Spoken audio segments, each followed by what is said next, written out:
അതിപരിശുദ്ധമായി നാം വാഴ്ത്തപ്പെടും. ഈ നല്ല സമയത്ത് ഓർത്ത് ദൈവത്തെ സ്തുതിക്കുകയും വാഴ്ത്തുകയും ചെയ്യുന്നു. വിവിധ സ്ഥലങ്ങളിലും രാജ്യങ്ങളുമായിരുന്ന ദൈവവചനം കേൾക്കുന്ന എല്ലാ പ്രിയപ്പെട്ടവരും കർത്താവായ യേശുക്രിസ്തുവിന്റെ വിലയേറിയ നാമത്തിൽ എന്റെ സ്നേഹവന്ദനത്തെ അറിയിക്കുന്നു. അല്പസമയത്തെ ദൈവവചന ചിന്തയ്ക്കായി ഒരു ദൈവവചന ഭാഗം വായിക്കുന്നു. റോമർക്കെഴുതിയ ലേഖനം 8-ാം അധ്യായം 9-ാമത്തെ വാക്യം.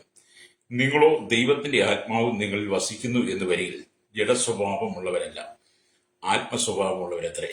ക്രിസ്തുവിന്റെ ആത്മാവില്ലാത്തവൻ അവനുള്ളവനല്ല. എന്താണ് നമ്മൾ വായിച്ച വചനം? ഒന്നുകൂടെ നിങ്ങൾ ആവർത്തിച്ച് വായിക്കുക. നിങ്ങളോ ദൈവത്തിന്റെ ആത്മാവ് നിങ്ങൾ വസിക്കുന്നു എന്ന് വരികിൽ ജഡസ്വഭാവമുള്ളവരല്ല. തിരിച്ചറിവ് നമുക്ക് ആവശ്യമാണ്. തിരിച്ചറിവില്ലാതെ പോയാൽ നമ്മൾ എന്തൊക്കെയെങ്കിലുമൊക്കെ പറഞ്ഞു കൂട്ടിക്കൊണ്ടിരിക്കും. അല്ലതിയ അപ്പൊ നമ്മുടെ ഉള്ളിൽ എന്ത് വേണം? ദൈവത്തിന്റെ ആത്മാവ് വേണം. ക്രിസ്തുവിന്റെ ആത്മാവ് അഥവാ ദൈവത്തിന്റെ ആത്മാവ് നമ്മുടെ ഉള്ളിൽ ഉണ്ടെങ്കിൽ ജഡത്തിന്റെ പ്രവൃത്തികൾ കാണിക്കത്തില്ല. അല്ലേലിയ. എന്നിട്ട് പറയുകയാണ്, ക്രിസ്തുവിന്റെ ആത്മാവില്ലാത്തവൻ അവനുള്ളവനല്ല. Praise the lord. വളരെ അനുഗ്രഹിക്കപ്പെട്ട ഈ നല്ല തിരുവെഴുത്തിനായിട്ട് ഞാൻ ദൈവത്തെ സ്തുതിക്കുകയും വാഴ്ത്തുകയും ചെയ്യുന്നു. ദൈവത്തിന്റെ നീതിയും നീതീകരണവും അല്ലെങ്കിൽ നീതീകരിക്കപ്പെട്ടവന്റെ വിജയത്തെക്കുറിച്ചുമാണ് ഈ ഭാഗത്ത് വചനം രേഖപ്പെടുത്തുന്നത്. Price the Lord. നിങ്ങളുടെ ഹൃദയത്തിൽ ക്രിസ്തു മാത്രമല്ല, ക്രിസ്തുവിന്റെ ആത്മാവും വാസം ചെയ്യണം എന്നാണ് പരിശുദ്ധാത്മാവ് നമ്മെ ഓർപ്പിക്കുന്നത്. അല്ലേ? ക്രിസ്തുവിന്റെ ആത്മാവ് എന്നാൽ എന്താണ് എന്നിന്നും പലർക്കും അറിയില്ല. Price the lord. ഹല്ലേലൂയ. അത് തന്നെയാണ് അവന്റെ സ്വഭാവം. ക്രിസ്തുവിന്റെ ആത്മാവ് അത് തന്നെയാണ് ക്രിസ്തുവിന്റെ സ്വഭാവം. അതുകൊണ്ടാണ് ഫിലിപ്പി ലേഖനം നമ്മൾ വായിക്കാണ്ട് ക്രിസ്തുയേശുവിലുള്ള ഭാവം നിങ്ങൾ ഉണ്ടായിരിക്കട്ടെ. അല്ലേ? അവന്റെ ഗുണവിശേഷങ്ങൾ, കർത്താവായ യേശു ക്രിസ്തുവിന്റെ ആത്മാവിൽ നിറയപ്പെട്ട ഗുണവിശേഷങ്ങളിൽ നമ്മൾ ഉണ്ടാകണം. യേശുവിൽ എന്തെല്ലാം ഗുണവിശേഷങ്ങൾ ഉണ്ടായിരുന്നോ അതെല്ലാം നമ്മളിൽ നിറയപ്പെടുക തന്നെ ചെയ്യണം. ഹല്ലേലൂയ. പ്രൈസ്. ക്രിസ്തു നമ്മളിൽ വസിക്കുമ്പോൾ അവനുള്ള സകല ചിന്തകളും നമുക്കുള്ളിൽ വെളിപ്പെടണം. ദൈവത്തിന്റെ ആത്മാവ് നമ്മൾ വസിക്കുമ്പോൾ ക്രിസ്തുവിലുള്ള സകല ചിന്തകളും ക്രിസ്തുവിലുള്ള എല്ലാ അനുഭവങ്ങളും നമ്മുടെ ഉള്ളിലും വെളിപ്പെടണം. Price the Lord. അതുകൊണ്ടാണ് പറയുന്നത്, ഒരുത്തൻ ക്രിസ്തുവിലായാൽ അവൻ പുതിയ സൃഷ്ടിയാകുന്നു, പഴയത് കഴിഞ്ഞു പോയി എന്ന് വേദപുസ്തകം രേഖപ്പെടുത്തുക. ഒരുവൻ ക്രിസ്തുവിലായെങ്കിൽ മാത്രമേ പുതിയ സൃഷ്ടിയാകാൻ പറ്റത്തുള്ളൂ. ക്രിസ്തുവിൽ വീണ്ടും ജന്മം പ്രാപിക്കുന്ന യേശുക്രിസ്തുവിനെ രക്ഷിതാവും പിതാവായി സ്വീകരിച്ച് അവന്റെ കൽപ്പനയാകുന്ന സ്നാനം സ്വീകരിക്കുന്ന സകല വ്യക്തികളിലെ ഉള്ളിലും ദൈവം തന്റെ ആത്മാവിനെ പകരും. അവർ പിന്നെ ജഡസ്വഭാവമുള്ളവരല്ല. അപ്പൊ ക്രിസ്തുവിന്റെ ആത്മാവ് ഉള്ളവനാണ് ക്രിസ്തുവിനുള്ളവർ. ക്രിസ്തുവിന്റെ ആത്മാവില്ലാത്തവനാണ് ക്രിസ്തുവിനുള്ളവരല്ലെന്നാണ് അതുകൊണ്ട് രേഖപ്പെടുത്തുന്നത്. അപ്പൊ പുതിയ സൃഷ്ടിയാകുക എന്നുള്ളതാണ്. Price the Lord. ദൈവവചനമാണ് നമ്മൾ ശുശ്രൂഷിക്കുന്നത്. അതിനകത്ത് മറ്റൊന്നും കാടി കയറി പറയാറില്ല. Price the Lord. അപ്പം പഴയതും അല്ലെങ്കിൽ പുതിയതുമായിട്ടുള്ള വ്യത്യാസം. അല്ലെങ്കിൽ നമ്മൾ വീട്ടിലുള്ള ഉപകരണങ്ങൾ പഴയതും പുതിയതുമുണ്ട്. വീട്ടിലുള്ള എല്ലാ അടുക്കള സാധനങ്ങളും പഴയതും പുതിയതുമുണ്ട്. പാത്രങ്ങൾ, നമ്മൾ ഇടുന്ന വസ്ത്രങ്ങൾ പഴയതും പുതിയതുമുണ്ട്. എല്ലാം പഴയതിനും പുതിയതുമായിട്ട് ഒരുപാട് വ്യത്യാസമാണ്. നിങ്ങളുടെ പഴയ സ്വഭാവവും നിങ്ങൾ ക്രിസ്തുവിൽ വീണ്ടും തന്നെ പ്രാപിയുള്ള സ്വഭാവവും വ്യത്യാസമുണ്ട്. നിങ്ങളുടെ പഴയ ജഡവും ക്രിസ്തുവിൽ നിങ്ങൾ വീണ്ടെടുക്കപ്പെടുമ്പോൾ നിങ്ങളുടെ ജഡവും തമ്മിൽ വ്യത്യാസമുണ്ട്. പഴയ ഹൃദയവും പുതിയ ഹൃദയവും എല്ലാം വ്യത്യസ്തതയാണ്. ഭൂമിയിൽ ഇതെല്ലാം നമുക്ക് വെളിപ്പെട്ട് കാണുന്നത് പോലെ നിങ്ങൾ ക്രിസ്തുവിന്റെ ആത്മാവ് ഉള്ളവനായി മാറണം.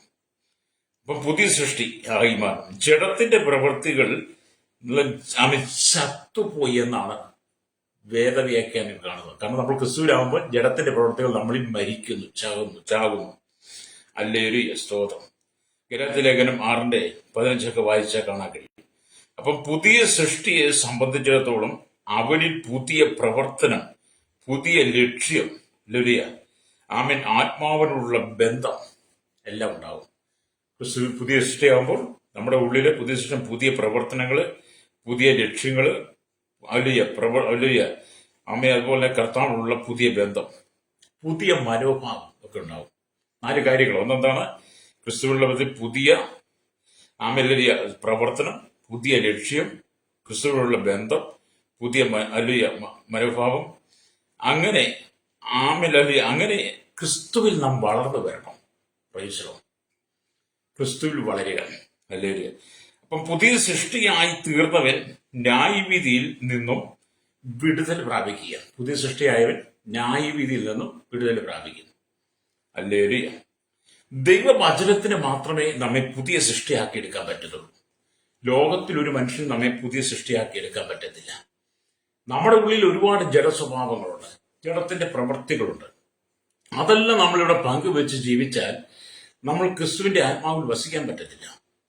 അതാണ് ദൈവത്തിന്റെ ആത്മാവ് നിങ്ങൾ വസിക്കുന്നുവെങ്കിൽ നിങ്ങൾ ജഡസ്വഭാവമുള്ളവരല്ല എന്ന് പറയാൻ കാരണം, വേദപുസ്തകത്തിനകത്ത് പൗലോസ് നൽകിത്തരുന്ന ദൈവിക സന്ദേശങ്ങൾ നിങ്ങൾ ഹൃദയത്തിൽ സ്വീകരിക്കുമ്പോഴാണ് അത് നമുക്ക് പ്രയോജനപ്പെടുന്നത്.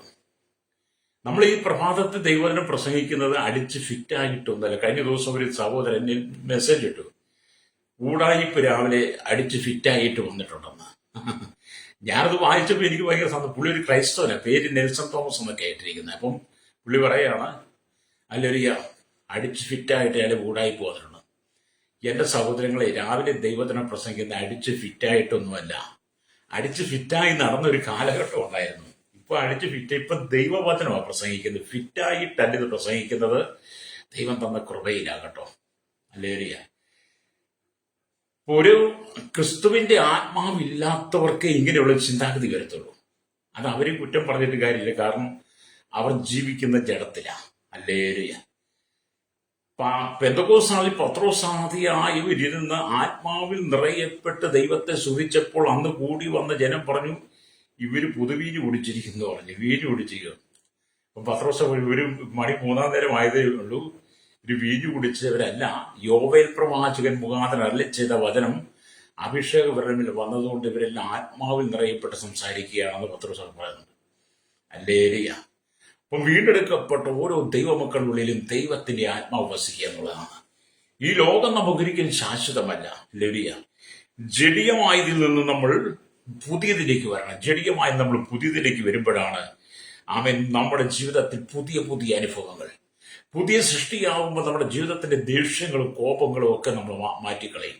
പുതിയ സൃഷ്ടിയാവുമ്പോൾ നമ്മൾ മറ്റുള്ളവരെ വിധിക്കാൻ നിൽക്കത്തില്ല. പുതിയ സൃഷ്ടിയായി മാറുമ്പോൾ നമ്മളൊരു പുതിയ അനുഭവത്തിലേക്ക് പ്രവേശിക്കുക.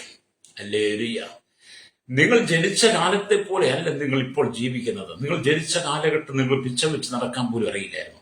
എന്നാൽ ദിവസങ്ങൾ കഴിയുന്തോറും നിങ്ങൾ എഴുന്നേൽക്കുവാനും നടക്കുവാനും പിന്നീട് നിങ്ങൾ വളരും തോറും നിങ്ങളുടെ ജീവിത അനുഭവങ്ങൾക്കെല്ലാം മാറ്റം വന്നതുപോലെ നമ്മൾ കർത്താവായ യേശുക്രിസ്തുവിന്റെ പുതിയ സൃഷ്ടിയായി മാറുമ്പോൾ നമ്മുടെ ജീവിതാനുഭവങ്ങൾക്കെല്ലാം അനുദിനം മാറ്റം വരും. Price the Lord. അതുകൊണ്ട് നാം കർത്താവോട് ചേർന്ന് വസിക്കുക എന്നുള്ളതാണ്. ഹല്ലേലൂയ. ദൈവവചനത്തിന് യാതൊരു മറയുമില്ലാതെ പ്രസംഗിക്കുന്നതാണ്. അത് ജീവനും ചൈതന്യം നൽകുന്നതാണ് ഈ വചനം എന്ന് പറയുന്നത്. ഏതു മനുഷ്യനെയും രൂപാന്തരപ്പെടുത്താൻ കഴിയുന്നത് ദൈവവചനത്തിന് മാത്രമാണ്. ഹല്ലേലൂയ. എത്ര വലിയ മദ്യപാനിയും രൂപാന്തരപ്പെടുത്താൻ വചനത്തിന് കഴിയും. എത്ര വലിയ കൊലപാതകിയായിരുന്നാലും, അല്ലെങ്കിൽ പിടിച്ചുപറിക്കാനായിരുന്നാലും, വ്യഭിചാര കുറ്റത്തിൽ പിടിച്ചവനായിരുന്നാലും, വ്യഭിചാരക്കുറ്റത്തിൽ കിടക്കുന്നവനായി, എത്ര വലിയ ക്രിമിനൽ പശ്ചാത്തലത്തിൽ ജീവിക്കുന്ന വ്യക്തിയായിരുന്നാലും ആ വ്യക്തിയെ രൂപാന്തരപ്പെടുത്തി എടുത്തുക്കുവാൻ ദൈവവചനത്തിന് മാത്രമേ കഴിയുള്ളൂ. അതിന് നിങ്ങൾ ഉദാഹരണമൊന്നും ചോദിക്കേണ്ട. നിങ്ങൾ എന്നെക്കുറിച്ച് അറിയാമെങ്കിൽ, അല്ലെങ്കിൽ എന്നെക്കുറിച്ച് കേട്ടിട്ടുണ്ടെങ്കിൽ, നിങ്ങൾ എന്റെ നാട് അല്ലെങ്കിൽ ചാത്തന്തറ എന്ന് പറഞ്ഞ സ്ഥലം അവിടെ വിളിച്ച് എന്നെക്കുറിച്ച് ചോദിച്ചാൽ അവർ പറയും അവര് മുഴുവൻ മദ്യപാനിയായിരുന്നു പറയും. അല്ലെ, മുഴുവൻ മദ്യപാനി എന്റെ സ്വഭാവങ്ങൾ അവർ പറയും. അപ്പൊ എന്നെ രൂപാന്തരപ്പെടുത്തി എടുത്ത് എന്റെ ജനത്തിന്റെ സ്വഭാവങ്ങളെ നീക്കിക്കളഞ്ഞ് ദൈവാത്മാവിനെ എന്റെ ഉള്ളിൽ തന്ന് ഞാൻ ദൈവത്തിനുള്ളവനായി മാറുവാൻ വേണ്ടി കർത്താവിനെ പുതിയതാക്കിയെടുത്തത് അവന്റെ വചനത്തിലൂടെയാണ്. ഹല്ലേലൂയ. എനിക്ക് ഒരുപാട് കൂട്ടുകെട്ടുകളുണ്ട്, ബന്ധങ്ങളുണ്ടായിരുന്നു, ഒരുപാട് സഹകരണങ്ങൾക്ക് ആയിരുന്നു. എന്നെ ആരും പുതിയ സൃഷ്ടിയാക്കി മാറ്റിയില്ല. പക്ഷെ എന്നെ പുതിയ സൃഷ്ടിയാക്കി മാറ്റിയത് ദൈവവചനമാണ്. എന്നെ കേൾക്കുന്ന മാതാവ് പിതാവിന്റെ കഴിഞ്ഞകാല ജീവിതാനുഭവങ്ങളിൽ നിനക്ക് പുറത്തു വരാൻ നീ ആഗ്രഹിക്കുന്ന വ്യക്തിയാണെങ്കിൽ സ്തോത്രം. നിനക്ക് അല്ലെങ്കിൽ ക്രിസ്തുവിലൂടെ വീണ്ടും ജന്മം പ്രാപിക്കണം. വീണ്ടും ജന്മം പ്രാപിക്കുന്ന പറഞ്ഞാൽ കർത്താവായ യേശു ക്രിസ്തുവിനെ സ്വന്തം രക്ഷിതാവും പിതാവുമായി സ്വീകരിച്ച് നമ്മുടെ കഴിഞ്ഞകാല പാപങ്ങളെ ഏറ്റുപറഞ്ഞ് കർത്താവിൽ നമ്മൾ വിശ്വസിച്ചുകൊണ്ട് അവന്റെ കൽപ്പനകൾ സ്നാനമൊക്കെ സ്വീകരിച്ച് വിശുദ്ധ ജീവിതം നയിപ്പാൻ നീ ഒരുങ്ങുമ്പോൾ പഴയതൊക്കെ അങ്ങ് മാറിപ്പോകും. ഹല്ലേലൂയ. കാരണം ഞാനൊക്കെ മുഴുവൻ മദ്യപാനിയും മയക്കുമരുന്നിടിമയായിരുന്നു. അതിൽ തന്നെ ദൈവം വിടിവിച്ചുകൊണ്ട് വന്നപ്പോൾ ഈ ദൈവത്തിന്റെ വചനമൊക്കെ പറയാതിരിക്കാൻ പറ്റത്തില്ല. കാരണം ദൈവം തന്ന ഉപകാരങ്ങളെ നമ്മൾ ഘോഷിക്കുക തന്നെ ചെയ്യണം. ഹല്ലേലൂയ. അപ്പൊ നമ്മൾ കർത്താവായ യേശു ക്രിസ്തുവിന്റെ വീണ്ടും ജനനം പ്രാപിക്കുമ്പോൾ ദൈവത്തിന്റെ ആത്മാവ് നമ്മുടെ ഉള്ളിൽ വരുമ്പോൾ സകല കോപങ്ങളും ദേഷ്യങ്ങളും വെറുപ്പുകളും നമ്മുടെ ഉള്ളിലുള്ള മോഹങ്ങളും എല്ലാം നമ്മൾ നീക്കിക്കളയും. ഹല്ലേലൂയ. മനുഷ്യന്റെ ജീവിതത്തെ ഏറ്റവും തകർക്കുന്ന മോഹങ്ങളാ. ഹല്ലേലൂയ. പാപങ്ങളിൽ ഏറ്റവും അതിപ്രധാനമാണ് മോഹം എന്ന് പറയുന്നത്. മോഹം നമ്മുടെ ഉള്ളിൽ വരുമ്പോഴാണ് അത് നമ്മുടെ ഉള്ളിൽ വളർന്നിട്ട് അത് പാപമായി മാറുന്നത്. അതുകൊണ്ട് ഈ ലോകത്തിൽ നാം ജീവിക്കുമ്പോൾ എന്തിനോടും ഉള്ള മോഹം, അല്ലേ, ആ മോഹത്തെ വേണം ആദ്യം നമ്മൾ മരിപ്പിക്കുവാൻ. അല്ലേ. അതുകൊണ്ടാണ് പത്രോസ് അപ്പോസ്തലൻ പറയുന്നത്, അല്ലേലൂയ, സ്തോത്രം, അല്ലേലൂയ, പത്രോസ് പറയുന്നത്, അല്ലേലൂയ, നിങ്ങൾ അവന്റെ കരത്തിന് കീഴിൽ താണിരിക്കണം എന്ന് പറയുന്നത്. അല്ലേ. ദൈവം നമ്മെ തക്ക സമയത്ത് ഉയർത്തണമെങ്കിൽ നമ്മൾ അവന്റെ കരത്തിന് കീഴിൽ താണിരിക്കണം. അങ്ങനെ താണിരുന്ന് അല്ലേലൂയ ഇരിക്കുമ്പോൾ മാത്രമാണ് നമ്മുടെ ഉള്ളിലെ മോഹങ്ങളെ നീക്കിക്കളയുന്നത്. അല്ലെങ്കിൽ മോഹം ഗർഭം ധരിച്ച് പാപത്തെ പ്രസവിക്കുന്ന യാക്കോബ് തന്റെ ലേഖനത്തിൽ രേഖപ്പെടുത്തിയിട്ടുണ്ട്. നമ്മുടെ ഉള്ളിൽ വ്യാപരിക്കുന്ന മോഹത്തെ നമ്മുടെ ആ മോഹം വളരും, അത് പാപമായി മാറും. അത് പാപം ഗർഭം ധരിക്കുന്ന പോലെ അല്ലെങ്കിൽ മോഹം ഗർഭം ധരിച്ച് പാപത്തെ പ്രസവിക്കുമെന്ന്. അല്ലേലൂയ. അതുകൊണ്ട് എന്നെ കേൾക്കുന്ന നമ്മുടെ സ്നേഹിത, നമ്മൾ ക്രിസ്തുവിനുള്ളവരാണോ, ക്രിസ്തുവിന്റെ ആത്മാവ് നമ്മുടെ ഉള്ളിലുണ്ടോ എന്ന് യഥാർത്ഥത്തിൽ തിരിച്ചറിവുണ്ടാകണം. ഏത് മനുഷ്യനും വിധിക്കുവാൻ മിടുക്കരാ, വിമർശിക്കുവാൻ മിടുക്കരാ, പരിഹസിക്കുവാൻ മിടുക്കരാ. ജീവിതത്തിൽ ആരെങ്കിലും ഒരു കൂട്ടുകെട്ട് കെട്ടിയാൽ മറ്റുള്ളവരെ കുറിച്ചുള്ള കുറ്റങ്ങളും കുറവുകളും കണ്ടുപിടിക്കാൻ മനുഷ്യൻ ഏറ്റവും വലിയ വിരുദ്ധമുള്ളവരാ. അതെ, മനുഷ്യന്റെ ജീവിതം അങ്ങനെയൊക്കെ തന്നെയാ. നിങ്ങൾ പറയുമ്പോൾ ഈ കാലഘട്ടത്തിലൊക്കെ ജീവിച്ചു വന്നൊരു വ്യക്തി എന്നുള്ള നിലയിൽ ഞാൻ ക്രിസ്തുവിൽ വീണ്ടും ജന്മം പ്രാപിച്ചു കഴിഞ്ഞപ്പോഴാണ് യഥാർത്ഥത്തിൽ സുബോധാത്മാവിനെ വന്നത്. അല്ലേ. അപ്പൊ നിങ്ങൾ സുബോധമില്ല. നമ്മൾ ജഡത്തിൽ വസിക്കുന്ന സുബോധമില്ലെന്നേ. അല്ലെ, ജഡത്തിൽ വസിക്കുന്ന ജഡത്തിന്റെ ചിന്തകൾ, അത് സുബോധത്തോടു കൂടിയല്ല. അതുകൊണ്ടാണ് നമ്മൾ ലൂക്കോസിന്റെ സുവിശേഷം 15-ാം അധ്യായമൊക്കെ വായിക്കുമ്പോൾ ഒരപ്പൻ 2 മക്കളുണ്ടായിരുന്നു. ആ 2 മക്കളിൽ ഇളവൻ എന്ത് ചെയ്തു? അപ്പനോടും തന്റെ സ്വത്തുക്കളെല്ലാം വീതിച്ച് വാങ്ങി അവൻ ദൂരദേശത്ത് യാത്ര ചെയ്തു. അങ്ങനെ അവൻ ദൂരദേശത്ത് അവൻ ഉണ്ടായിരുന്നതെല്ലാം വിറ്റുമുടിച്ച് ദുർനടപ്പുകാരായി ജീവിച്ച് അവരുടെ കയ്യിൽ ഒന്നും ഇല്ലാതെ വന്നു. ആ സമയത്ത് നാട്ടിലെ പ്രമാണിയെ വന്ന് കണ്ടുമുട്ടി ഒരു ജോലി അന്വേഷിക്കുന്നു. അവന് ജോലി കിട്ടുന്ന പന്നികളെ നോക്കുന്ന ജോലി. അങ്ങനെ പന്നികളെ നോക്കുന്ന ജോലിക്കകത്ത് ജീവിക്കാൻ ഒരു പന്നിക്ക് കൊടുക്കുന്ന വാളവരെ പോലും അവന് ഭക്ഷിക്കാൻ കിട്ടിയില്ല എന്നുള്ളതാണ്. അപ്പോൾ ആ പന്നികളെ നോക്കുന്ന ആ സമയത്താണ് സുബോധം വന്നെന്ന് പറയുന്നത്. വായിക്കണം, ലൂക്കോസ് 15-ാം അധ്യായം വായിക്കണം, 11 തൊട്ട്. അല്ലെ, അങ്ങനെ അവന് സുബോധം വന്നപ്പോൾ അവന്റെ മനസ്സിൽ ചിന്തിച്ചു, എന്റെ അപ്പന്റെ വീട്ടിലേക്ക് ചെന്നാൽ എന്റെ അപ്പന്റെ വീട്ടിൽ എത്രയോ കൂലിക്കാർ ജോലി ചെയ്യുന്നു, അവർ തിന്ന് ശേഷിക്കുന്നതിന്റെ ബാക്കിയെങ്കിലും കിട്ടിയാൽ എന്റെ വിശപ്പടക്കാമായിരുന്നു. അവന്റെ ഉള്ളിൽ സുബോധം വന്നപ്പോൾ എന്ത് ചെയ്തു? അവൻ എഴുന്നേറ്റ് അപ്പന്റെ വീട്ടിലേക്ക് അല്ലേലൂയ. അപ്പൻ അവനെ ദൂരത്ത് വെച്ച് കണ്ടപ്പോൾ തന്നെ ഓടിച്ചെന്ന് കെട്ടിപ്പിടിച്ച് ചുപ്പനം കൊടുത്ത് തന്റെ രാവിലെ ഭാര്യക്കാരെ വിളിച്ച് അല്ലേലൂയ അവന്റെ കാല് കഴുകി ചെരിപ്പിടിപ്പിച്ച് കൈക്ക് മുദ്ര മോടി പുതിയ അങ്കി ധരിപ്പിച്ചു. അല്ലേലൂയ. അപ്പം പറയുന്ന കാര്യം, ഈ എന്റെ മകൻ മരിച്ചവനായത് ജീവിച്ചിരിക്കുന്നു എന്ന്. അതേ സ്നേഹിത, നമ്മൾ ജഡത്തിൽ ജീവിക്കുമ്പോൾ സുബോധം നഷ്ടപ്പെട്ടതുകൊണ്ടാണ് ഈ മനുഷ്യൻ അല്ലെങ്കിൽ അപ്പന്റെ കയ്യിൽ നിന്ന് സ്വത്ത് വാങ്ങി ദൂരദേശത്ത് പോയി തുറന്നടപ്പുകാരനായി ജീവിച്ചത്. നമ്മൾ ദൂർത്തുപുത്രനും മുടിയപ്പുത്രനൊക്കെ പറയില്ലേ. അല്ലേലൂയ. അവിടെ നിങ്ങൾ ആ വചനം വായിക്കുമ്പോഴാണ് നമുക്ക് മനസ്സിലാക്കാൻ കഴിയും ഇവിടെ മുടിയൻ പുത്രൻ ആരായിരുന്നു എന്ന് അവിടെ പിന്നീട് വായിക്കും മനസ്സിലാക്കാൻ കഴിയും. അല്ലേലൂയ. അപ്പൊ സുബോധാത്മാവിനെ നമ്മുടെ ഉള്ളിൽ വരുമ്പോഴാണ് നമ്മുടെ ഉള്ളിലെ മോഹങ്ങൾ മുഴുവൻ നശിക്കുക എന്ന് പറയുന്നത്. Price the lord. ഹല്ലേലൂയ. അതുകൊണ്ട് എന്നെ കേൾക്കുന്ന സ്നേഹിതരെ, നമ്മൾ ദൈവത്തോട് ചേർന്ന് നടക്കണം. അല്ലേ. യേശു ഒരു പ്രാവശ്യം ശിഷ്യന്മാരോടുകൂടി ശബരിയിലേക്ക് ചെന്നു. അവിടെയുള്ള ജനങ്ങൾ തങ്ങളുടെ മൃഗീയമായ സ്വഭാവത്തിൻ മൂലവും അല്ലെങ്കിൽ ജാതി വ്യത്യാസം മൂലവും യേശുവിനെയും അവന്റെ ശിഷ്യന്മാരെയും സ്വീകരിച്ചില്ല. ആകയാൽ ശിഷ്യന്മാർക്ക് ശമരിക്കാരോട് കോപമുണ്ടായി. കർത്താവ് ഏലിയാവിനെ പോലെ ആകാശത്തു നിന്നും അഗ്നി ഇറങ്ങി ജനങ്ങളെ നശിപ്പിക്കുവാൻ ഞങ്ങൾ പറയുന്നത് സമ്മതമോ എന്ന് ചോദിച്ചു. യേശു തിരിഞ്ഞ് എന്താ പറഞ്ഞെന്നറിയോ? യേശു തിരിഞ്ഞ് അല്ലേലൂയ അവരെ ശാസിച്ച്, നിങ്ങൾ ഏത് ആത്മാവിനധീനം എന്ന് നിങ്ങൾ അറിയുന്നില്ല എന്ന് നമ്മൾ ലൂക്കോസ് സുവിശേഷം വായിക്കുമ്പോൾ നമുക്ക് കാണാൻ കഴിയും. അല്ലേലൂയ. ലൂക്കോസ് സുവിശേഷത്തിലേക്ക് വരുമ്പോൾ അവിടെ ഇങ്ങനെ രേഖപ്പെടുത്തി വെച്ച് ലൂക്കോസ് സുവിശേഷം അല്ലേലൂയ സ്തോത്രം വായിച്ചു വരുമ്പോൾ 9:53 അല്ലേലൂയ തൊട്ട് വാക്യങ്ങൾ വായിക്കുമ്പോൾ കാണാൻ കഴിയും. അവിടെ ഇങ്ങനെ എഴുതിക്കുക, ഞാൻ വായിക്കാം. അല്ലേലൂയ 53 തൊട്ട് അല്ലേലൂയ സ്തോത്രം. എന്നാൽ അവൻ യെരുശലേമിലേക്ക് പോകുവാൻ ഭാവിച്ചിരിക്കുമ്പോൾ അവർ അവനെ കൈക്കൊണ്ടില്ല. അത് അവന്റെ ശിഷ്യന്മാരെ യാക്കോബ് യോഹന്നാനും കണ്ടിട്ട് കർത്താവ് ഏലിയാവ് ചെയ്ത പോലെ ആകാശം തീയിറങ്ങി ഇവരെ നശിപ്പിക്കാൻ ഞങ്ങൾ പറയണോ?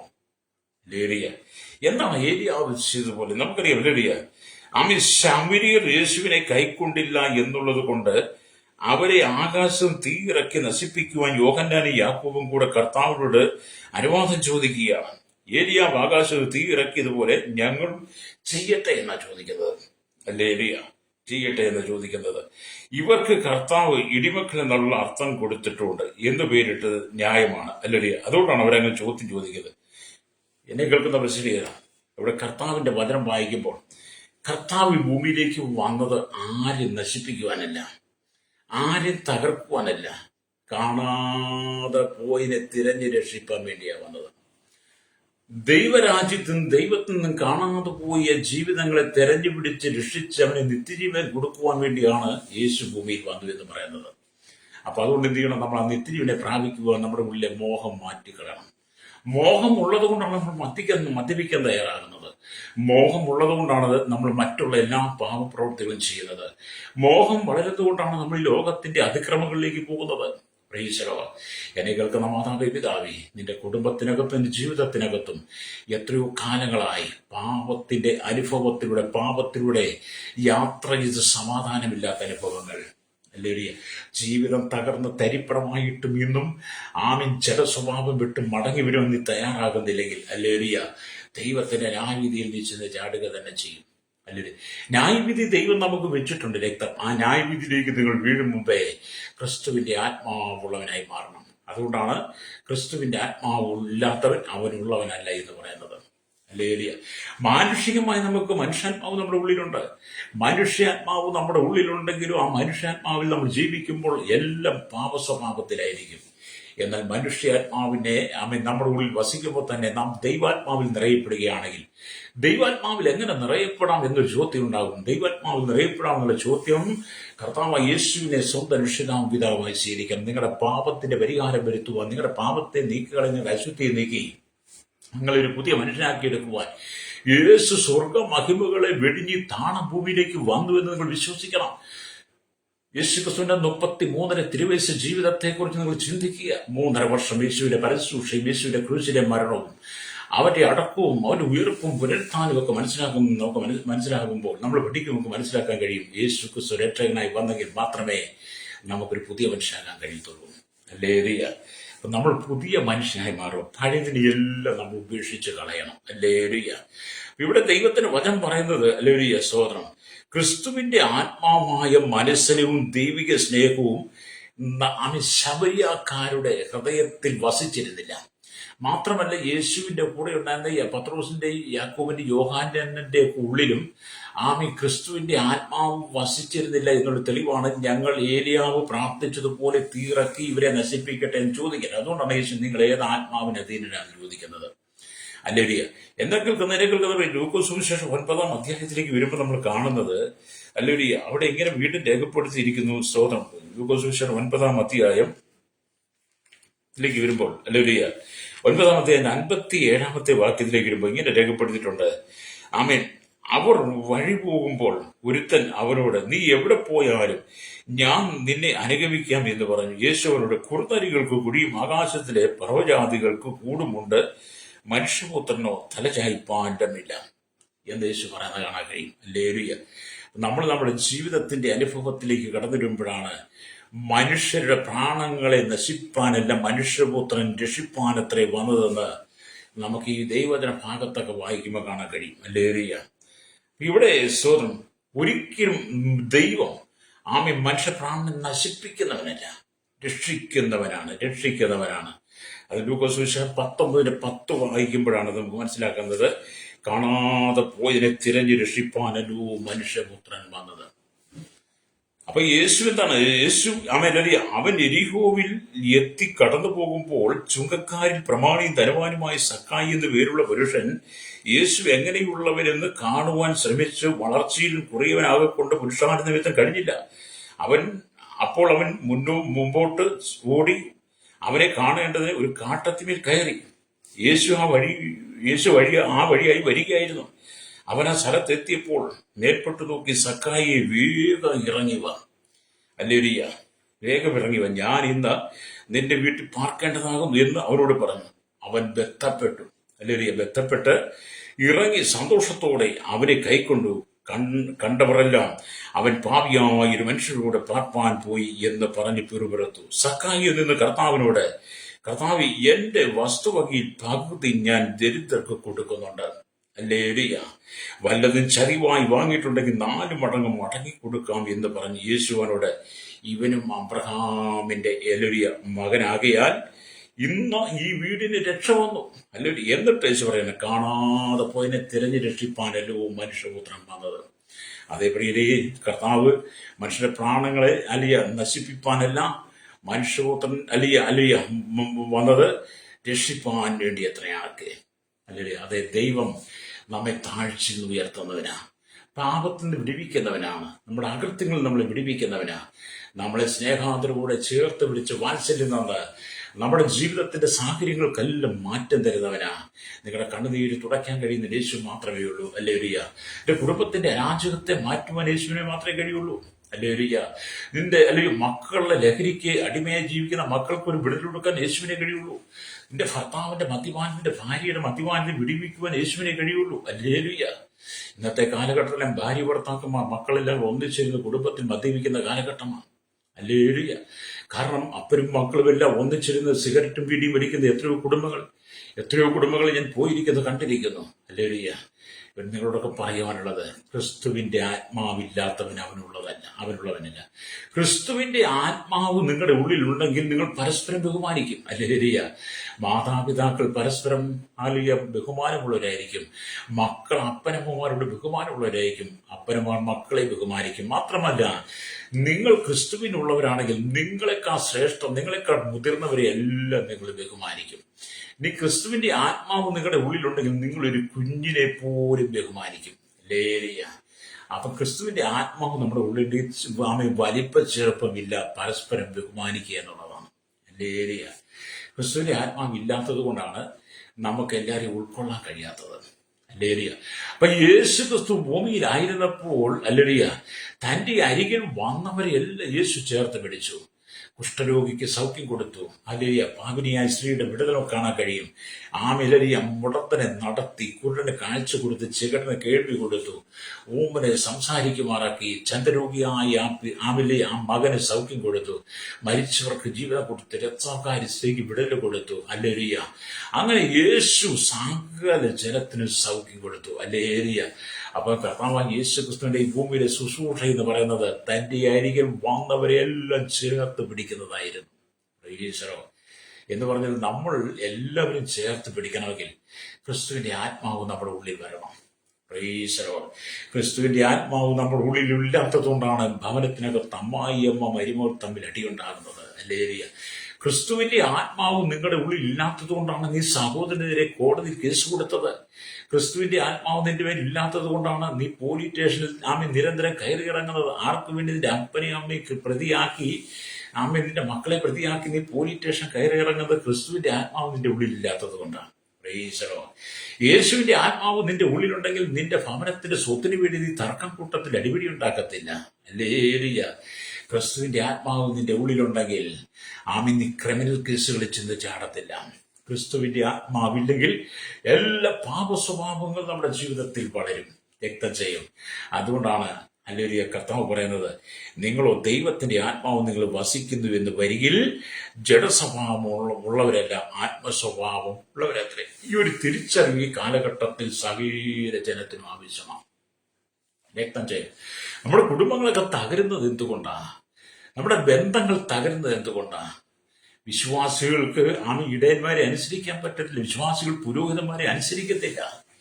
കഴിഞ്ഞ ദിവസം ഞാനൊരു വീഡിയോ കണ്ടതാ. ഒരു പള്ളിയിൽ കുർബാന നടത്താൻ പറ്റാത്ത വിധത്തിൽ മത്തുവയുടെ മുമ്പിലേക്ക് കുറെ ആളുകൾ പക്ഷം ചേർന്ന അച്ഛനെ അടിച്ച് തള്ളി താടിയിട്ട് ചീത്ത വിളിച്ച്, അല്ലെങ്കിൽ താനിനി ഇവിടെ കുർബാന നടത്തണ്ടോ എന്നൊക്കെയാ പറയുന്നത്. എന്തുകൊണ്ട്? ക്രിസ്തുവിന്റെ ആത്മാവില്ലാതെ വന്നാൽ പള്ളിയുടെ പുരോഹിതന്റെ ലോഹയെ പോലും പിടിച്ച് വലിച്ചു കയറി അടിച്ച് താഴെ ചീത്ത വിളിക്കുമെന്ന്. ക്രിസ്തുവിന്റെ ആത്മാവില്ലാത്ത വിശ്വാസികൾ പള്ളിക്കുള്ളിലും സഭയ്ക്കുള്ളിലും എല്ലാ വിഭാഗത്തിലും കേട്ടോ. ലേലിയ. എന്തുകൊണ്ടാണ് നമ്മൾ വീണ്ടും ജന്മം പ്രാപിച്ചില്ല? വീണ്ടും ജന്മം പ്രാപിക്കണം. നീ ഒരു പുതിയ പുതിയൊരു പുതിയ വ്യക്തിയാകുന്നെങ്കിൽ മാത്രമേ, നീ ക്രിസ്തുവിൻ പുതിയ ജനനം പ്രാപിക്കുന്നെങ്കിൽ മാത്രമേ നിന്റെ പഴയ സ്വഭാവത്തെ മാറ്റാൻ കഴിയുള്ളൂ. ഹല്ലേലൂയ. നമ്മൾ പുരോഹിതന്മാരെ ബഹുമാനിക്കണം. നിങ്ങൾ ക്രൈസ്തവരാണെങ്കിൽ നിങ്ങൾ ക്രൈസ്തവ പുരോഹിതന്മാരെ ബഹുമാനിക്കണം. പുരോഹിതൻ വിശ്വാസികളെ ബഹുമാനിക്കണം. നിങ്ങളൊരു അമ്പല വിശ്വാസിയാണെങ്കിൽ നിങ്ങളുടെ പൂജാരികൾ നിങ്ങൾ പൂജാരി വിശ്വാസികളെ അല്ലെങ്കിൽ ബഹുമാനിക്കണം. നിങ്ങൾ മുസ്ലിം ആണെങ്കിൽ നിങ്ങളെ നടത്തുന്നവരെ ബഹുമാനിക്കണം, അവർ നിങ്ങളെയും പരസ്പരം, എല്ലാം പരസ്പരമാണ്. ഇതുപോലെ എന്റെ പെന്തക്കോസ്തിന്റെ അനുഭവം തന്നെയാണ്. അല്ലെങ്കിൽ പാസ്റ്റർമാരെ വിശ്വാസികൾ ബഹുമാനികൾ, വിശ്വാസികളെ പാസ്റ്റർമാരെ പരസ്പരമാണ് ഇതെല്ലാം. അതെല്ലാം മതവിഭാഗത്തുള്ള ബന്ധത്തിലും. പക്ഷെ അതിൽ പ്രധാനം ഇവിടെ പറയുന്നത്, വീണ്ടെടുക്കപ്പെട്ട ദൈവമക്കൾ ക്രൈസ്തവ സമൂഹത്തോട് പറയുക, നിന്റെ ഉള്ളിൽ ക്രിസ്തുവിന്റെ ആത്മാവുണ്ടോ? ഹല്ലേലൂയ. ക്രിസ്തുവിന്റെ ആത്മാവ് നിന്റെ ഉള്ളിലുണ്ടെങ്കിൽ നീ തെറിവാക്കുകൾ പറയത്തില്ല. സ്തോത്രം. ക്രിസ്തുവിന്റെ ആത്മാവുണ്ടെങ്കിൽ പൊട്ടച്ചുല്ല്, കളിവാക്ക്, ചീത്തത്തരം, ഇങ്ങനെ ചേർച്ചയില്ലാത്ത പറഞ്ഞ് നിന്റെ ജീവിതത്തെ നീ തകർക്കത്തില്ല. ഹല്ലേലൂയ. സ്തോത്രം. ക്രിസ്തുവിന്റെ ആത്മാവ് നിന്റെ ഉള്ളിലുണ്ടെങ്കിൽ നിന്റെ കുടുംബ സ്വർഗമായിരിക്കും. രക്തം ചെയ്യനെ കേൾക്കുന്ന മാതാവേ, പിതാവേ, കുടുംബം നരകം പോലെയല്ലേ? പല കുടുംബങ്ങളും നരകം പോലെയാണ്, നരകത്തിന്റെ അനുഭവമാണ്. നിങ്ങൾ അതിൽ ഞങ്ങളൊക്കെ സുവിശേഷപ്പെടുന്ന പല വീടുകളും കയറി ഇറങ്ങിയല്ലേ? ഓരോ കുടുംബത്തിനും ചെല്ലുമ്പോൾ അവിടുത്തെ പരാതികളും പരിഭവങ്ങളും അവിടുത്തെ പ്രശ്നങ്ങളും അവിടെ നടക്കുന്ന കാര്യ വേലകളും ഒക്കെ നമ്മളോട് പറയുമ്പോൾ, നമ്മൾ കേൾക്കുമ്പോൾ ഞങ്ങൾ പറയാറുണ്ട്, നിങ്ങളുടെ കുടുംബം നരകത്തിന് സമാനമാണ്. സാത്താനാണ് കുടുംബത്തിന്മേൽ ആധിപത്യം പുലർത്തുന്നത്. പിശാച് നമ്മുടെ കുടുംബത്തിന്മേൽ ആധിപത്യം പുലർത്തിയാൽ, ഹല്ലേലൂയ, നമ്മുടെ കുടുംബത്തിനകത്ത് ഒരിക്കലും സമാധാനം ഉണ്ടാകത്തില്ല. ഹല്ലേലൂയ. പക്ഷെ ക്രിസ്തുവിന്റെ ആത്മാവ് നിന്റെ ഉള്ളിലുണ്ടെങ്കിൽ നിന്റെ കുടുംബത്തെ ചെറുതും വലുതുമായ അനേക പ്രശ്നങ്ങൾ വന്നാലും നീ അതിനെ സൗമ്യതയോടെ, ശാന്തതയോടെ, സാവധാനതയോടെ ആ വിഷയത്തെ പരിഹരിക്കും. Price the lord. ഹല്ലേലൂയ. അപ്പൊ നമ്മുടെ ഉള്ളിൽ എന്താണ് വേണ്ടത്? ദൈവത്തിന്റെ ആത്മാവാണ് വേണ്ടത്. ദൈവത്തിന്റെ ആത്മാവ് നമ്മുടെ ഉള്ളിൽ വസിക്കുന്നു എന്നുള്ള തിരിച്ചറിവ് നാം പ്രാപിച്ചു വേണം ഈ ലോകത്ത് ജീവിക്കാൻ. ഹല്ലേലൂയ. ഇവിടെ നമുക്ക് എല്ലാ സുഖ സൗകര്യങ്ങളും ദൈവം തന്നിട്ടുണ്ട്. ഈ ഭൂമിയിൽ എല്ലാ സുഖ സൗകര്യങ്ങളും ഈ ഭൂമിയിൽ ദൈവം നമുക്ക് തന്നിട്ടുണ്ട്. അവരവർക്ക് ഇഷ്ടമുള്ളതുപോലെ അത് വിനിയോഗിക്കാൻ പ്രയോജനപ്പെടുത്താം. ഹല്ലേലൂയ. എങ്ങനെ വേണമെങ്കിലും ജീവിക്കാം. മനുഷ്യന് ഏത് വിധത്തിൽ വേണം അടിച്ചു പൊളിച്ച് ജീവിക്കാം.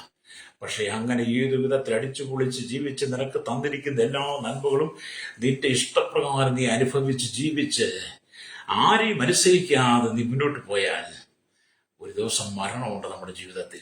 ഹല്ലേലൂയ. ഒരു ദിവസം നമ്മൾക്ക് മരിക്കും. മരണാനന്തരമാണ് ജീവിതം ആരംഭിക്കുന്നത്. മരണം കൊണ്ടെല്ലാം തീരുന്നില്ല. മരണം കൊണ്ടൊരു പുതിയ ജീവിതം, ഒരു പുതിയ തുടക്കമാണ്. മനുഷ്യൻ മരിക്കുമ്പോൾ മനുഷ്യന്റെ ഉള്ളിൽ സംസാരിച്ചുകൊണ്ട് മനുഷ്യന്റെ ഉള്ളിൽ പ്രവർത്തിക്കുന്ന ആത്മാവ് അത് തന്നവന്റെ അരികിലേക്ക് പോകുന്ന, നിങ്ങൾ സഭാപ്രസംഗി അല്ലെങ്കിൽ 12:7 വായിക്കണം. മനുഷ്യനെ പൊടിയിൽ നിന്നെടുത്തു, അവൻ പൊടിയിലേക്ക് മടങ്ങിച്ചേരും, അവന്റെ ഉള്ളിൽ ആത്മാവ് തന്നവനിലേക്ക് പോകുന്ന അവിടെ രേഖപ്പെടുത്തി വെച്ചിട്ടുണ്ട്. അതെ, പാപിയായി ജീവിക്കുന്ന മനുഷ്യ, ക്രിസ്തുവിന്റെ ആത്മാവില്ലാതെ ജീവിക്കുന്ന ശ്രോതാവേ, ആമീൻ, ജഡ സ്വഭാവത്തിൽ ജീവിക്കുന്ന ശ്രോതാവേ, നിനക്കും മരണം വെച്ചിട്ടുണ്ട്. നിന്റെ മരണാനന്തരം നിന്റെ ജീവിതം എവിടെയായിരിക്കും? ക്രിസ്തുവിന്റെ ആത്മാവ് ഉള്ളവന് മാത്രമേ, ക്രിസ്തുവിന്റെ വീണ്ടും ജന്മം പ്രാപിച്ചവന് മാത്രമേ നിത്യമായ രാജ്യത്തിൽ, സ്വർഗരാജ്യത്തിൽ, പർദീസിലെത്തുവാൻ കഴിയുള്ളൂ. ക്രിസ്തുവിന്റെ ആത്മാവില്ലാതെ ഈ ലോകത്തിൽ പാപത്തിൽ ജീവിച്ച, പാപജലത്തിൽ ജീവിച്ച, തന്റെ ഇഷ്ടപ്രകാരം ജീവിച്ച ഒരു വ്യക്തിക്കും ദൈവരാജ്യത്തിൽ ചെല്ലാൻ കഴിയത്തില്ല. തന്റെ ഇഷ്ടപ്രകാരം ജീവിച്ച് ക്രിസ്തുവിന്റെ ആത്മാവില്ലാത്തവന്റെ മരണം നിത്യ നരകത്തിലേക്ക്. ഹല്ലേലൂയ. മനസ്സാന്തരപ്പെട്ട് മടങ്ങി വരണം. ഹല്ലേലൂയ. കർത്താവുമായിട്ട് ഏറ്റവും അടുത്ത ബന്ധം പുലർത്തണം. Price the Lord. അതുകൊണ്ട് കർത്താവ് നമുക്ക് ഈ ദൈവവചനം പകർന്നു. അപ്പം സക്കായി എന്ന് പറയുന്ന വ്യക്തി ചുങ്കം പിരിവുകാരൻ. ഹല്ലേലൂയ. യേശുവിന്റെ വീട്ടിൽ വന്നു. ഹല്ലേലൂയ. ആ വീടിന് രക്ഷ പ്രാപിച്ചു. അവനും അബ്രഹാമിന്റെ മകൻ. ഹല്ലേലൂയ. ഹല്ലേലൂയ. കാണാതെ പോയതിനെ, ദൈവരാജ്യത്തിൽ കാണാതെ പോയി ജഡത്തിൽ ജീവിച്ച് ജഡത്തിൽ വസിച്ച സക്കായിയുടെ ജീവിതത്തിൽ യേശു വന്നപ്പോൾ, ഹല്ലേലൂയ, സക്കായി ഒരു പുതിയ മനുഷ്യനായി മാറി. ഹല്ലേലൂയ. നിങ്ങളൊരു പുതിയ മനുഷ്യനായി മാറാൻ ആഗ്രഹിക്കുന്നുണ്ടെങ്കിൽ, നിങ്ങളൊരു പുതിയ മനുഷ്യനായി മാറാൻ ആഗ്രഹിക്കുന്ന, നല്ല വസ്ത്രം ധരിച്ചതിന് പുതിയ മനുഷ്യനാകത്തില്ല. അല്ലേ? ചിലർ ചിന്തിക്കുന്നത് അല്ലെങ്കിൽ നല്ല വസ്ത്രം ധരിച്ച പുതിയ മനുഷ്യൻ അല്ലല്ല. നല്ല വസ്ത്രം ധരിച്ചതുകൊണ്ടോ, നല്ല പെർഫ്യൂം അടിച്ചതുകൊണ്ടോ, നല്ല വീട് വെച്ചതുകൊണ്ടോ, വിദേശത്ത് പോയി ഇഷ്ടം പോലെ പണം ഉണ്ടാക്കിയതുകൊണ്ടോ നിങ്ങൾ നല്ല മനുഷ്യനാകത്തില്ല. അതൊക്കെ നിങ്ങളുടെ ജീവിതത്തിന് ആവശ്യമാണ്. അല്ലേ? നിങ്ങൾ അല്ലെങ്കിൽ മദ്യപാനം കുറച്ച് നാളത്തേക്ക് നിർത്തിവെച്ചത് കൊണ്ട് നല്ല മനുഷ്യനാകത്തില്ല. പുകവലി നിർത്തിവെച്ച് നല്ല മനുഷ്യൻ. ഇതൊക്കെ നിർത്തി വെക്കുമ്പോൾ തന്നെ ക്രിസ്തുവിന്റെ ആത്മാവിൽ നിന്ന് നിറയപ്പെടണം. അല്ലേ? ക്രിസ്തുവിന്റെ ആത്മാവിൽ നിറയപ്പെടുമ്പോഴാണ് എല്ലാത്തിനും പര്യവസാനം ഉണ്ടാകുന്നത്. രക്തം ചെയ്യും. ചിലര് അല്ലയ്യ എല്ലാവരും മദ്യപാനം നിർത്തി എന്ന് പറയും. അല്ലെങ്കിൽ മദ്യപാനം നിർത്തി മദ്യപിക്കത്തില്ല. പക്ഷേ ഒരാഴ്ച പോലും നിൽക്കത്തില്ല. അതിനു മുമ്പേ അദ്ദേഹം വീണ്ടും പോയി കുടിച്ചു കഴിയും. അല്ലെങ്കിൽ കാരണം ക്രിസ്തുവിന്റെ ആത്മാവില്ലാത്തതുകൊണ്ട് തീരുമാനങ്ങൾ ഉറയ്ക്കാൻ കഴിയത്തില്ല. ഒരു മനുഷ്യൻ തീരുമാനത്തിൽ ഉറയ്ക്കുന്നത് എന്ന് പറയുന്നത് ക്രിസ്തുവിന്റെ ആത്മാവിൽ നാം നിറയപ്പെടുമ്പോഴാണ്. അല്ലേ? നമുക്ക് സുബോധത്തിന്റെ ആത്മാവിനെ പ്രാപിക്കണം. വകതിരിവ് എന്ന് പറയുന്നു നമ്മുടെ ഉള്ളിലുണ്ടാകണം. അല്ലേ? വിവേകം എന്ന് പറയും നമുക്കുണ്ടാകണം. അല്ലേ? ദൈവികമായ ജ്ഞാനത്താൽ നിറയപ്പെട്ട് ഈ ലോകത്തിന്റെ ജീവിതം പാപസുഖങ്ങളിലേക്ക് പോകാതെ അല്ലേ ദൈവത്തോടൊപ്പം ചേർന്ന് നടക്കണം. രക്തം ചെയ്യും. അല്ലേ? അതുകൊണ്ടാണ് പത്രം ഇങ്ങനെയൊക്കെ പറയുന്നത്. അതിൽ ക്രിസ്തുവിന്റെ സ്നേഹം നിങ്ങളെ നിറയ്ക്കുന്നുണ്ടോ? ക്രിസ്തുവിന്റെ സ്നേഹം നിങ്ങൾ നിറയ്ക്കുന്നുണ്ടോ? ക്രിസ്തുവിന്റെ സ്നേഹം നിങ്ങൾ നിറഞ്ഞ് കവിയുന്നുണ്ടോ? അതോ ക്രിസ്തുവിന്റെ സ്നേഹത്തിന് പകരം നിങ്ങളുടെ ഉള്ളിൽ കോപവും വൈരാഗ്യവും നിങ്ങളെ വഴി നടത്തുന്നുണ്ടോ? അല്ലേ? ക്രിസ്തുവിന്റെ ആത്മാവിൽ നിങ്ങൾ നിറയപ്പെട്ടാൽ നിങ്ങളൊരു സൗമ്യനായ മനുഷ്യനാണ്. ക്രിസ്തുവിന്റെ ആത്മാവ് നിങ്ങളുടെ ഉള്ളിലെങ്കിൽ ഇല്ലെങ്കിൽ നിങ്ങൾ വളരെ കോപവും വൈരാഗ്യമുള്ള വ്യക്തിയായി മാറും. അല്ലേ? അതുകൊണ്ട് നിങ്ങളുടെ ഉള്ളിലെ കോപത്തെ വൈരാഗ്യത്തെ മാറ്റിക്കളയുമ്പോൾ യേശുവിനെ നിങ്ങൾ രക്ഷിതാവും പിതാവുമായി സ്വീകരിക്കുമ്പോൾ റോമാലേഖന 8:1 പറയുന്നത് പോലെ ഇപ്പോൾ ക്രിസ്തുയേശുവിലുള്ളവർക്ക് ഒരു ശിക്ഷാവിധിയും ഇല്ലെന്ന് പറയുക. ഇപ്പോൾ ക്രിസ്തുയേശുവിലുള്ളവർക്ക് ഒരു ശിക്ഷാവിധിയും ഇല്ല. ഒരിക്കലും നിങ്ങളുടെ ശത്രുക്കളുടെ നാശത്തെക്കുറിച്ച് നിങ്ങൾ ആഗ്രഹിക്കരുത്. നിങ്ങളുടെ ശത്രുക്കളുടെ നാശത്തെക്കുറിച്ച് നിങ്ങൾ ആഗ്രഹിക്കരുത്. നിങ്ങളുടെ ശത്രുക്കളെ സ്നേഹിപ്പിക്കുന്ന യേശു പറഞ്ഞത്. നിങ്ങളെ ഉപദ്രവിക്കുന്നവർക്ക് വേണ്ടി പ്രാർത്ഥിക്കണം. അല്ലെ? ശത്രുക്കളെ സ്നേഹിക്കുക എന്നും നിങ്ങളെ ഉപദ്രവിക്കേണ്ടി പ്രാർത്ഥിക്കുക എന്ന് പറഞ്ഞതും യേശു മാത്രമാണ്. എൻ്റെ ലോകത്തിലൊരു മത നേതാവും പറഞ്ഞിട്ടില്ല, ഒരു രാഷ്ട്രീയ നേതാവും പറഞ്ഞിട്ടില്ല, ഒരു സംഘടനകൾക്കും പറയുവാൻ കഴിഞ്ഞിട്ടില്ല, ഒരു മത നേതാവിനും ഒരു മത ഗ്രന്ഥങ്ങൾക്കും പറയാൻ കഴിഞ്ഞിട്ടില്ല ശത്രുക്കളെ സ്നേഹിപ്പാൻ. എല്ലാ ശത്രുക്കളെ നിഗ്രഹിക്കാനാണ് പറയുന്നത്. ശത്രുക്കളെ നിഗ്രഹിക്കുക എന്ന പല പ്രമാണങ്ങൾ നിൽക്കുമ്പോഴാണ് യേശു പറയുന്നത് ശത്രുക്കളെ സ്നേഹിപ്പീൻ, നിങ്ങളെ ഉപദ്രവിക്കുന്നവർക്ക് വേണ്ടി പ്രാർത്ഥിപ്പീൻ. ശ്രോതാവേ, നിന്നെ ഉപദ്രവിക്കുന്നവർ പലരും കാണും. എന്നെ കേൾക്കുന്ന മാതാവി, നീ പലവിധ ഉപദ്രവം ഏൽക്കുന്നവളായിരിക്കും. എന്നെ കേൾക്കുന്ന സഹോദരി, പലവിധമായ ഉപദ്രവങ്ങളിൽ ഇതിൽ കൂടെ നീ കടന്നു പോകുന്നവളാ. അല്ലേ? അങ്ങനെയുള്ള സാഹചര്യങ്ങളിൽ നിങ്ങളെ ഉപദ്രവിക്കുന്നവർക്ക് വേണ്ടി പ്രാർത്ഥിക്കുവാൻ, നിന്റെ ശത്രുവായി നിൽക്കുന്നവർക്ക് വേണ്ടി പ്രാർത്ഥിക്കണമെങ്കിൽ ക്രിസ്തുവിന്റെ ആത്മാവ് നിന്റെ ഉള്ളിൽ വരണം. Price the Lord. ക്രിസ്തുവിന്റെ ആത്മാവ് നിന്റെ മേൽ ഉണ്ടെങ്കിൽ നിന്റെ അപ്പനെയും അമ്മയും കൊണ്ടുവന്ന് നീ അനാഥ മന്ദിരത്തിൽ വൃത്തമന്ദിരത്തിൽ വിടത്തില്ല. അല്ലേ? ക്രിസ്തുവിന്റെ ആത്മാവ് നിങ്ങളുടെ മേൽ ഇല്ലാഞ്ഞത് കൊണ്ടാണ് ഇന്നത്തെ വൃത്തമന്ദിരങ്ങൾ നിറയപ്പെട്ടുകൊണ്ടിരിക്കുന്നത്. അല്ലേ? വൃത്തമന്ദിരം ഇപ്പം പുതുക്കി പുതുക്കി പണിതുകൊണ്ടിരിക്കുക, ഇടം കൂട്ടിക്കൊണ്ടിരിക്കുക. എന്തുകൊണ്ടാണ്? അനവധി മക്കൾക്ക് അപ്പനെയും അമ്മയും വേണ്ട, അവരെ വൃത്തമന്ദിരത്തിൽ കൊണ്ടാക്കുക. ക്രിസ്തുവിന്റെ ആത്മാവ് നിന്റെ മേലുണ്ടെങ്കിൽ നിന്റെ അപ്പനും അമ്മയും വൃത്തമന്ദിരത്തിൽ പോകത്തില്ല, നിന്നോടൊപ്പം വാസം ചെയ്യും, നിന്നോടൊപ്പം ജീവിക്കും. അതുകൊണ്ട് എന്നെ കേൾക്കുന്ന സഹോദരി, നീ കഴിഞ്ഞ കാലങ്ങളിൽ നിന്റെ അമ്മായിയെ ചവിട്ടി വിധിച്ച്, നിന്റെ അമ്മായിപ്പിനെ കോലെടുത്ത് പൈപ്പെടുത്തടിച്ചത്, നിന്റെ അപ്പനെ വീട്ടിൽ നാട്ടി ഇറക്കി ഓടിച്ചത് ക്രിസ്തുവിന്റെ ആത്മാവില്ലാത്തത് കൊണ്ടാണ്. അല്ലേലിയ. സ്വന്തം ബന്ധം മരിച്ചപ്പോൾ അടക്കുവാൻ സ്ഥലം കൊടുത്തില്ല. സ്വന്തം ബന്ധം മരിച്ചപ്പോൾ അടക്കുവാൻ സ്ഥലം കൊടുത്തില്ല. അന്യന്റെ പറമ്പിൽ അടക്കുവാൻ സ്ഥലം കൊടുത്തു. ക്രിസ്തുവിന്റെ ആത്മാവ് നിന്റെ ഉള്ളിൽ ഇല്ലാത്തത് കൊണ്ടല്ലേ നിന്റെ അടുത്ത ബന്ധങ്ങൾ മരിച്ചപ്പോൾ അവർക്ക് 6 അടി മണ്ണ് കൊടുക്കാതെ നീ പുറത്താക്കിയത്. അല്ലേ? ക്രിസ്തുവിന്റെ ആത്മാവില്ലാത്തത് കൊണ്ടാണ്. അതുകൊണ്ട് ദൈവാത്മാവിൽ നിറയപ്പെടണം. അല്ലേ? അബ്ബാ പിതാവി എന്ന് വിളിക്കുന്ന പുത്രത്തിന്റെ ആത്മാവിനെ നാം പ്രാപിച്ചുകൊണ്ട് വേണം ഈ ഭൂമി ജീവിക്കുവാൻ. അല്ലേ? ക്രിസ്തുവിന്റെ ആത്മാവ് ഇല്ലാത്തത് കൊണ്ടാണ് നീ ലോകം മുഴുവൻ നടന്ന് നുണ പറയുന്നത്. എല്ലാ ഏഷണയും. അല്ലെ? നിങ്ങൾക്കറിയാമല്ലോ, ക്രിസ്തുവിന്റെ ആത്മാവ് ഇല്ലാത്ത ഒരുപാട് ആളുകൾ പരദൂഷണം പറയും, ഏഷണിക്കാരാ. വീടുകൾ തോറും മെനക്കെട്ട് ഏഷണി പറയാൻ തുടങ്ങും, പരദൂഷണം പറയും. ക്രിസ്തുവിന്റെ ആത്മാവില്ലാത്ത പലരും അല്ലുരിയ ഇപ്പോഴത്തേക്ക് ഫോൺ എടുത്തു വെച്ചിട്ട് അങ്ങ് പരദൂഷണം പറയുക, ഏഷണി നിന്റെയൊക്കെ അന്ത്യം കുറിച്ചിരിക്കുന്നു എന്നുള്ളതാണ്. നിന്റെയൊക്കെ അന്ത്യം കുറിച്ച് നീ മറ്റുള്ളവനെ കുറിച്ച് മറ്റുള്ള പരദൂഷണം പറഞ്ഞ് ഏഷണി പറഞ്ഞ് മറ്റുള്ളവരെ നീ പരിഹസിച്ച് അപമാനത്തിലേക്ക് നീ കൊണ്ടുപോയി നീ സുഖിച്ച് പുളച്ച് ജീവിക്കാമെന്ന് നീ കരുതരുത്. നിന്റെ അന്ത്യം കുറിച്ചിരിക്കുന്നതാ. നിന്നെ നടത്തുന്നത് പിശാച. അതുകൊണ്ട് നമുക്ക് ക്രിസ്തുവിന്റെ ആത്മാവിലേക്ക് നിറയപ്പെടണം. ഹല്ലേലൂയ. അപ്പൊ നിങ്ങൾ ക്രിസ്തുവിന്റെ ആത്മാവ് നിറയപ്പെടണം. മാത്രമല്ല നിങ്ങളുടെ ശരീരത്തിലുള്ള അവയവങ്ങളെ ക്രിസ്തുവിന്റെ അവയവങ്ങളായി സമർപ്പിക്കണം. നിങ്ങളുടെ ഉള്ളിലുള്ള നിങ്ങളുടെ ശരീരത്തിലുള്ള അവയവങ്ങളെ ക്രിസ്തുവിന്റെ അവയവങ്ങളായി സമർപ്പിക്കണം. നിങ്ങളുടെ ശരീരത്തിലുള്ള അവയവങ്ങളിൽ ഏറ്റവും പ്രധാനമായ അവയവമാണ് നിങ്ങളുടെ നാവ് എന്ന് പറയുന്നത്. അല്ലേരി, നാവ് ചെറുതാണെങ്കിലും വലിയ കാട് കത്തിക്കും. നാവ് ചെറുതാണെങ്കിൽ ഒരുപാട് അപവാദങ്ങൾ പറഞ്ഞുണ്ടാക്കും. അതുകൊണ്ട് നിന്റെ ശരീരത്തിലുള്ള അവയവങ്ങളിൽ അതിപ്രധാനമായ അവയവമായി നാവിനെ നീ കർത്താവിന്റെ കരങ്ങളിൽ ഏൽപ്പിക്കണം. ഹല്ലേലൂയ. കർത്താവ് നിങ്ങൾക്കുള്ളിലിരുന്ന നിങ്ങളുടെ അവയവങ്ങളെ പരിശുദ്ധമായിട്ട് പ്രവർത്തിപ്പിക്കും. ഹല്ലേലൂയ. ഓരോ മിഷനറീസും നമ്മൾ കണ്ടായിരുന്നില്ലേ, അത് പ്രവർത്തിക്കുവാൻ വേണ്ടിയിട്ട് ആവശ്യമായ എണ്ണ ആവശ്യമാണ്. ഒരു വണ്ടി ഓടണമെങ്കിൽ, ഒരു ബൈക്ക് ഓടണമെങ്കിൽ, ഒരു കാർ ഓടണമെങ്കിൽ അതിന് ഇന്ധനം ആവശ്യമാണ്. ഇന്നത്തെ ഇലക്ട്രിക് വണ്ടികളാണെങ്കിൽ പോലും അതിന് കറണ്ട് ആവശ്യമാണ്. അതിനകത്തൊരു കയറി ഇറങ്ങുമ്പോഴാണ് ആ എഞ്ചിൻ നന്നായിട്ട് പ്രവർത്തിക്കുന്നതും അത് മുന്നോട്ട് കുതിക്കുന്നതും എന്ന് പറഞ്ഞതുപോലെ പരിശുദ്ധാത്മാവ് നമ്മുടെ ഉള്ളിൽ ഇരുന്നെങ്കിൽ മാത്രമേ, പരിശുദ്ധാത്മാവ് നമ്മുടെ ഉള്ളിൽ വസിക്കുന്നെങ്കിൽ മാത്രമേ, ക്രിസ്തുവിന്റെ ആത്മാവ് നമ്മുടെ ഉള്ളിൽ ഇരിക്കുന്നെങ്കിൽ മാത്രമേ നമുക്ക് നേരായ പാതയിലൂടെ യാത്ര ചെയ്യാൻ കഴിയുള്ളൂ. രക്തം ചെയ്യും. അതുകൊണ്ട് നിങ്ങളുടെ ഉള്ളിൽ ദൈവത്തിന്റെ പരിശുദ്ധാത്മാവ്, അവന്റെ നല്ല ആത്മാവ് ചേർന്ന് നിങ്ങൾ നല്ല കാര്യങ്ങളിൽ നിങ്ങൾ നടക്കണം. കർത്താവിന്റെ നല്ല ആത്മാവിനോട് ചേർന്ന് നിങ്ങൾ നല്ല നിലയിൽ, നല്ല നിലത്ത്, നല്ല ജീവിത മാർഗത്തിലൂടെ പോകണം. ഹല്ലേലൂയ. ആത്മാവിന് പ്രവർത്തിക്കാൻ നാം കൃപ കൊടുക്കണം. അതുകൊണ്ടാണ് റോമലേഖനം 5-5 വാക്യവും കാണുന്നത്, ദൈവത്തിന്റെ സ്നേഹം നമുക്ക് നൽകപ്പെട്ട പരിശുദ്ധാത്മാവിൽ നമ്മുടെ ഹൃദയങ്ങളിൽ പകർന്നിരിക്കുന്നുവല്ലോ. ദൈവത്തിന്റെ സ്നേഹം ഹല്ലേലൂയ നമുക്ക് നൽകപ്പെട്ടിരിക്കുന്ന പരിശുദ്ധാത്മാവിൽ നമ്മുടെ ഹൃദയങ്ങളിൽ പകർന്നിരിക്കുന്നുവല്ലോ. അപ്പൊ പരിശുദ്ധാത്മാവിൽ ദൈവത്തിന്റെ സ്നേഹം നമ്മുടെ ഹൃദയത്തിന്റെ ഉള്ളിലുണ്ടെങ്കിൽ ഹല്ലേലൂയ എല്ലാവരോടും നീ സൗമ്യത, എല്ലാവരോടും നീ സ്നേഹം ആചരിക്കും. ഹല്ലേലൂയ. അവിടെ കേൾക്കുന്ന മാതാപിതാവേ, നാം ദൈവത്തെങ്കിലേക്ക് മടങ്ങി വരണം. ഹല്ലേലൂയ. ദൈവത്തെങ്കിലേക്ക് മടങ്ങി വരണം. അതുകൊണ്ട് നാം വചനം വായിച്ചത്, ഹല്ലേലൂയ സ്തോത്രം, വചനം വായിച്ചത് എന്താണ്?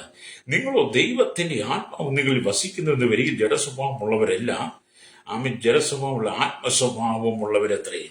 അപ്പൊ നിങ്ങൾ ആരായി മാറണം? ആത്മസ്വഭാവമുള്ളവരായി മാറണം. ഹല്ലേലൂയ. ക്രിസ്തുവിന്റെ ആത്മാവില്ലാത്തവൻ അവനുള്ളവനല്ല. പ്രൈസ്. ആർക്ക്? ദൈവത്തിനുള്ളവനല്ല. ക്രിസ്തുവിന്റെ ആത്മാവില്ലാത്തവൻ ഈ ലോകത്തിന്റെ ആത്മാവ് എന്നുള്ള സാത്താന്യമാണ്, അത് പൈശാചികമാണ്, അല്ലെങ്കിൽ അത് ജഡികമാണ്, പ്രാകൃതമാണ്.